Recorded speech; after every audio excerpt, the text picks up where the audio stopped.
It's kind of been fun to watch you. I was thinking, and I'm sure you get this question a lot, but when you look at your discography, it doesn't look like you've been doing much lately, but that's not the truth, right? Like, you've stayed pretty busy in the past few years. Yeah, well, it varies. On some fronts, I'm not busy, like the live situation. I don't do that anymore, no. But, yeah, there's a lot of stuff that I've sort of stockpiled over the last sort of 10 years that has just been come out on a thing called Anthology, which was something through Cherry Red Records, I think. And it was just a compilation. Well, there were 2 re-released albums from Beggars Banquet, and then there was this third disc. It was called Bits and Bobs, which is, I don't know, about 18 tracks. Mm-hmm. That I was sort of submitting for things like film and TV and things like that, which never got used. So after a while, I realized there was about 15, 18 of them. So then I just put them out on that. Yeah. So there's things out there, and I've got a few other things coming out soon. Yeah. I'm gonna actually do a CD, just print up like 500 copies and see what happens just for the website, things like that. Of new music, or this is older stuff too? Yeah, there's a few new things. I'm doing this track. I've got this track called Freedom I Love. I suppose you would put it in the category. Some people said it sounds like the Pet Shop Boys, which is a sort of a real compliment for me. It's definitely not a rock song. Mm-hmm. Anyway, we'll see when it comes out. I mean, I've got it mastered and everything, and I'm toying with the idea of doing a video for it using a lot of motorcycles and stuff like that. Yeah. So we'll see. But most of the stuff I'm doing these days is for sort of not tailor-made, but sort of in the hope that I get it placed in film and TV for film and TV stuff, or shopping gigs to try and get gig scoring. Yeah. Films, which would be terrific. When you, was there a point in your career that you actually saw it kind of directing this way? Like, I've talked to a handful of artists recently that they said, it's. I mean, when you're a fan, of course, we just look and you're like, oh, when's the next record? Or, oh my God, they disappeared because I haven't seen an album. But you're still working. You're still, creating. You're out there doing it. Well, yeah. You get to a point where you don't want to do the live thing anymore. I mean, we were, doing live gigs from like 1979 to about 2005. So I've had enough of that. That's sort of done. Been there, done that type of thing. And when you get older, the idea of being able to score a film or, to get songs placed in good films or in even TV adverts is appealing, because you don't want to go on the road anymore. And as you know, actual CDs and records and whatever in their own right, you can't make a living, you can't survive doing that.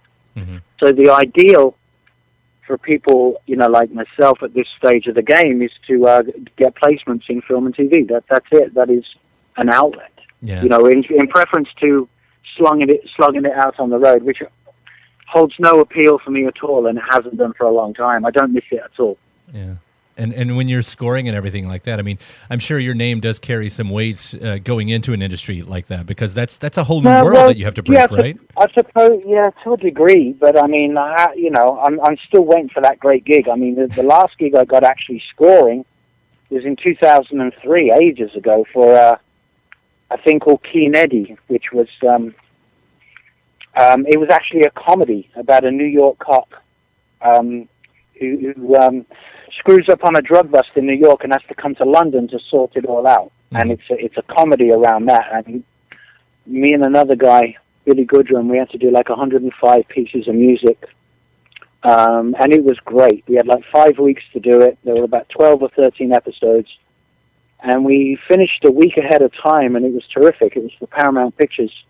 A thing called Keen Eddie. It was in like 2003. Anyway, that was the last proper gig I got as far as scoring. The other stuff has been things like placements for existing tracks on adverts and stuff like that, which keeps us going. Yeah. But these days it is about getting the gig involved in that industry, music, the movie industry, whether it be film or TV. You talk about getting the adverts and all this. Did that have anything to do with you going back and retooling some of your songs for this album you just put out earlier in the year called Stripped? Because it does give them a new life, even though they're sort of familiar. Yeah. Well, yeah, absolutely. That was part of the motivation to do that. In fact, I got X amount of money from Pledge to actually make the album, but all of that plus some got used up in making the album.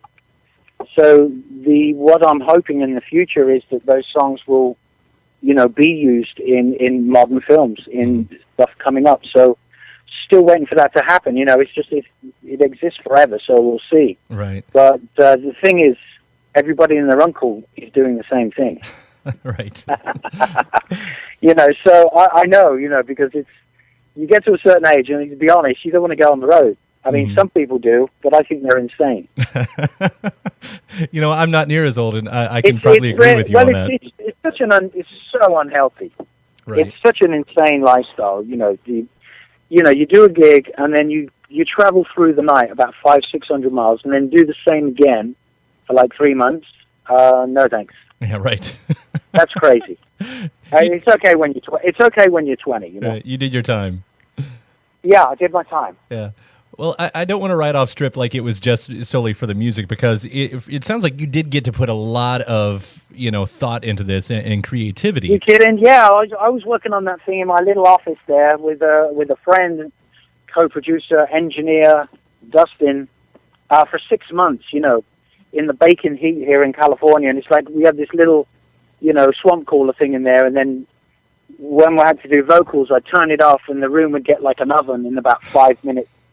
Do the vocal, and then switch that air conditioner thing back on again. Yeah, it was 6 months, pretty much 5 days a week for 6 months to get, because I'm a real perfectionist, in the way the way I want them to sound. So instead of it taking about 8 weeks, it took 6 months. Yeah. And that's where all the money went, making it. Right. But it really, you got to, I don't believe in demos and doing stuff that's half-baked. So some of those songs as well, it's very hard to redo them because they were fully realized to begin with. So to get another angle on something that is already fully realized fully realized, it was tough. But I am pleased with it. It's something where I can actually tell people about it and give them a CD even or whatever, and feel that, this is not throwaway. This is, real work. Yeah, that's why I was wondering about some of those songs. Like, were your final recordings on Stripped, were they, kind of the journey of a song over its own life, where you're like, oh, that needs to be recorded, and you've said that for years? Or did you go in this with a blank slate on every one of these songs and recreate it right then? Oh, yeah, no, there's a blank slate on everything. Mm-hmm. Yeah, there's nothing from the original songs on there. There's an extreme, difference was, they say, like an American Dream. I mean, the only way I could approach that one took a long time because it was fully realized with the Love and Rockets version. Mm-hmm. So the way it was turned out, as I was talking to the engineer and co-producer, about like, well, where do we go with this? And every time I'd have a guitar on my knee and absent-mindedly would be playing reggae riffs. And I thought, it suddenly occurred to me, you know what, let's do it reggae. Yeah. So we spoke with that idea, and then a friend of ours, Christopher the Minister, who really helps me out with all this stuff, and he does my website and everything, he said, no way, don't do reggae, God, no reggae, please. And so we didn't do reggae for another week or so, and then I thought, fuck it, I am doing it reggae because it sounds good. So we went ahead and recorded it. And at first he didn't like the idea at all, and then he sort of saw it. I mean, because the thing is, I was listening to a lot of reggae through the years with the bands. Kevin and David played a lot of dub reggae on the road, and I loved it. I mean, the sound of that stuff from the 70s, the real dub from the 70s, is superb. It's like 70s disco. It's perfect. It's really good. Mm-hmm. It's recorded well. It's just so extreme sounding. It sounds terrific. So I've got that in my head. I know what sounds good as far as reggae goes. So, we were able to pull it off. And it was a lot of fun doing those bass lines as well, playing the bass on those tracks. I love playing bass. So that was fun. I love the way all of them came out. And I love the story that you've been telling about how I guess it was your manager maybe that had said something early on about you doing an acoustic version of these, and you blew them off very quickly to say, what's the use? Yeah, it wasn't manager. Yeah, it wasn't manager. It was the guys. It was the meeting I went with Chris. We went down to LA to have a meeting with the people from Pledge, and they were saying, okay, you got to do acoustic versions, stripped down acoustic versions of these songs just to get you up and running. Mm-hmm. And I thought, not my thing, but I'll give it a go. So when I got back here, I put the strapped on the hippie acoustic guitar and lasted about 7 minutes, and I found it unbearable. I felt like I was a folkie or something. Yeah. It was terrible. I felt terrible. So I was like, 7 minutes later, thought, fuck this, no way am I doing, hippie versions of these songs. But ironically, they were written, most of them, on an acoustic guitar. But, I don't like that one guy in an acoustic guitar thing. I've never liked that. Yeah. So I went completely the opposite way and went electronic on it. Because I really love electronic music. I love the way drum machines sound. They sound much better than most drummers, because it's a hell of a lot easier to program them as well. Sure, there's some jokes in there just laying themselves out. There is a joke in there, isn't there? There's a thing about, you used to see hippies on the back of their trucks. Drum machines have no soul. Well, that's bullshit. They do. They have a lot of soul, depending on how you program them. Well, I'm so happy you didn't go with the acoustic versions because, again, what you've got here is something I can actually listen to as a full album. Pardon? I said, because what you've got here is something I can actually listen to as a full album of something new, Yeah. Well, that was pretty much what we planned. Is exactly what happened. Mm-hmm. Right down to talking about it before we started, saying, well, there might be a couple of reggae songs on there, and there are 2 reggae songs on there, and there might be an original track on there, and there's one original track. It's weird how it all turned out. Mm-hmm. But yeah, it was 6 months instead of 6 weeks. Because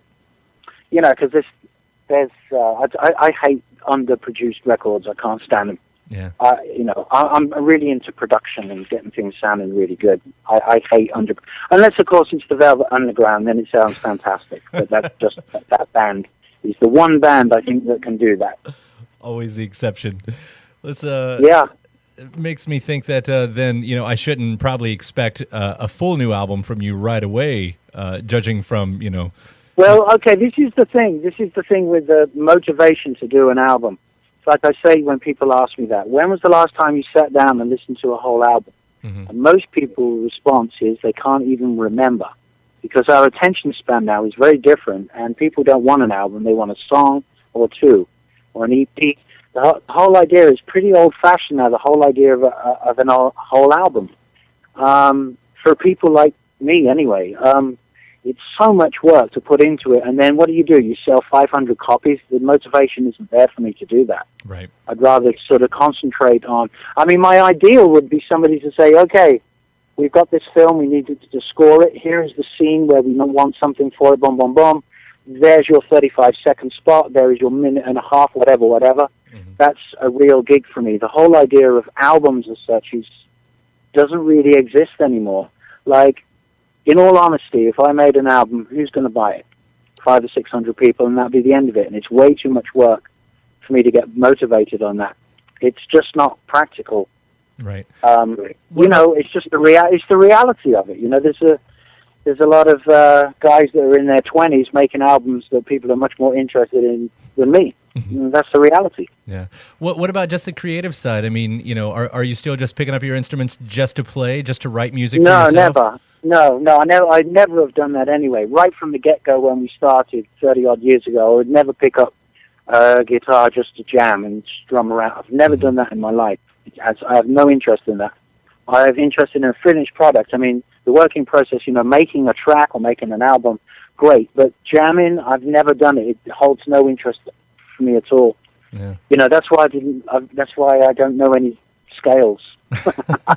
I am very lazy. I'm very, it's a mixture of extreme laziness and wanting to be spontaneous, because I personally can't labor over anything. I've really got a very short attention span. Mm-hmm. They have a name for that now, as you know. Yeah. Well, I've had that all my life since I was at school. I have no attention span, so all this stuff comes up. The only time I would have to focus is in the old days if I'd write a song on a guitar, and I just get a pack of cigarettes and a bottle of red wine or 2, and it would make me focus because I know I've got an end in sight. Right. And that would be the finished song. There's the motivation, and it would take. Sometimes it would take half an hour, sometimes it would take 3 weeks. Yeah. But whatever, there was a motivation for the end product. But now, as I said before, it's just a reality check here. Me making an album, not enough people are going to be interested in actually buy it for it to be financially viable, never mind about anything else. So, you know,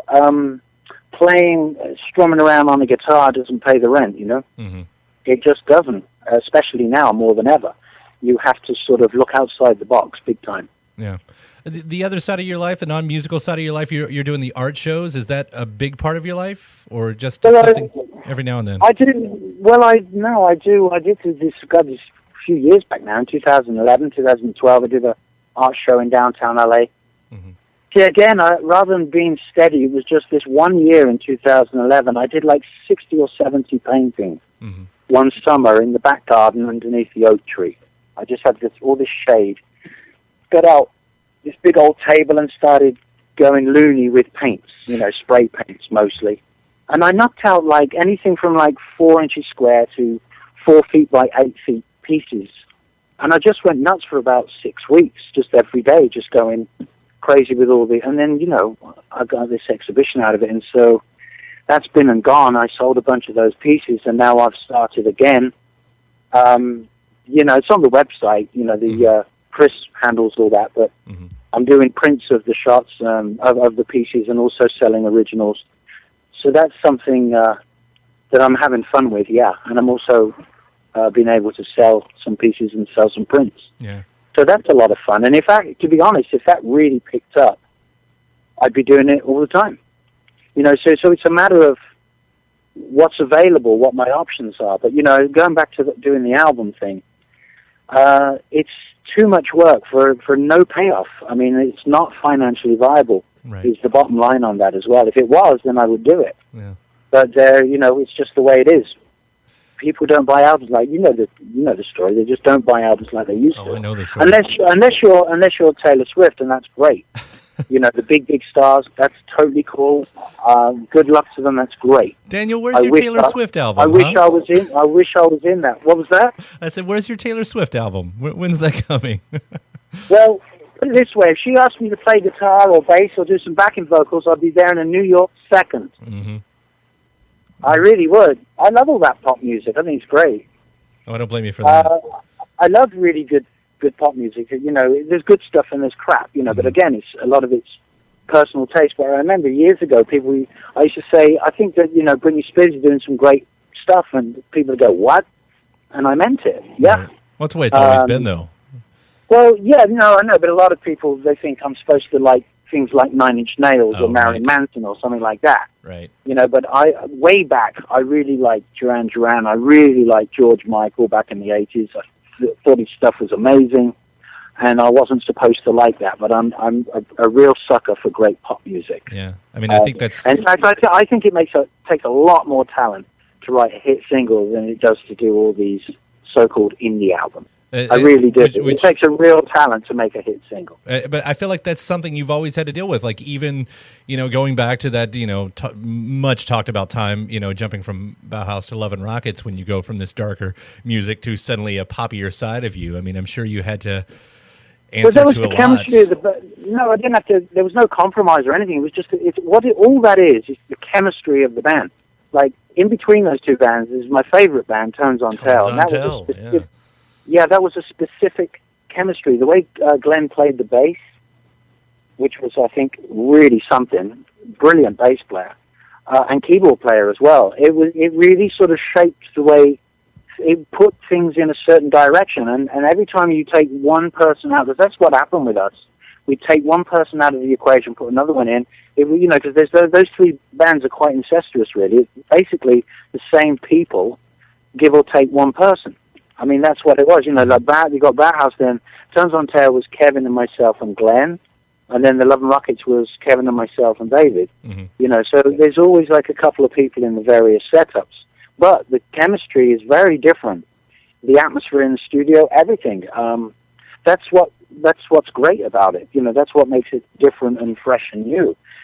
So, you know, I mean, and on this one, you know, I was working with a few other people on Stripped.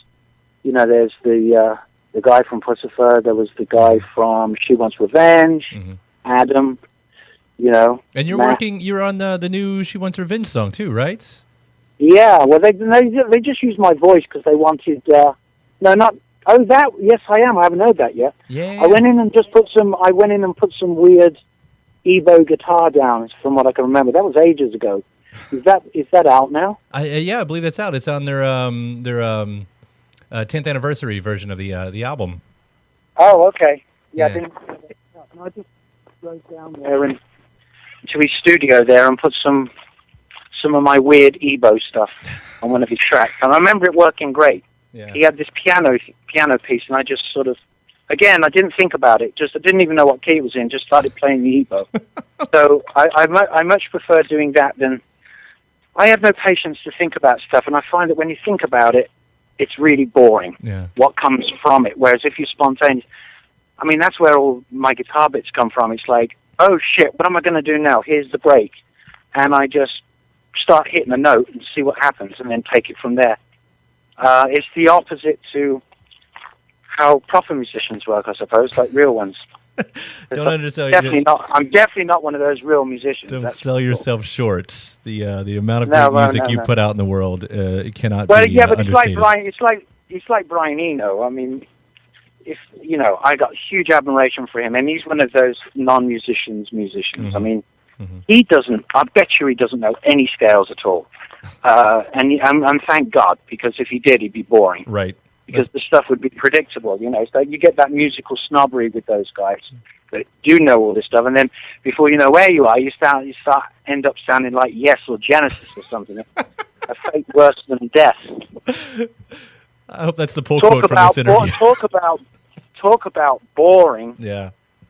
Thank God for punk rock that kicked all that shit out the water. That's good. Hell yes. I gotta say, I'm gonna wrap it up on that line. Well, those guys. No, I just remember at art school when I was like teenager, and all the boring guys with the big bushy beards and brown jumpers would be in the kitchen talking about politics with Yes or Genesis in the background, whereas all the rest of us were trying to get laid, in the other part of the house, and those boring old farts talking about politics. They'd always have that fucking Yes music on, and it was just ego wanking on all those chords, and it had no sex appeal, zero sex appeal, just like those guys in the kitchen. Daniel, it's been a lot of fun. Thank you for talking today. Okay. Well, anyway, all right. Well, yeah. What a funny movie. No, I've enjoyed that, seriously. And you know what? I will say, as a fan, whatever it takes to eventually to get you just to walk in the studio and do music, however, I'm going to be listening. If it's a single, if it's an album later on down the road, whatever it is, I'll be there. Well, we'll see. Yeah, I mean, if this painting thing is sort of going okay at the moment, I'm having a lot of fun with it. All right. Well, thank you, Daniel, and we'll see you around. Take care. All right. Bye. Okay. See ya.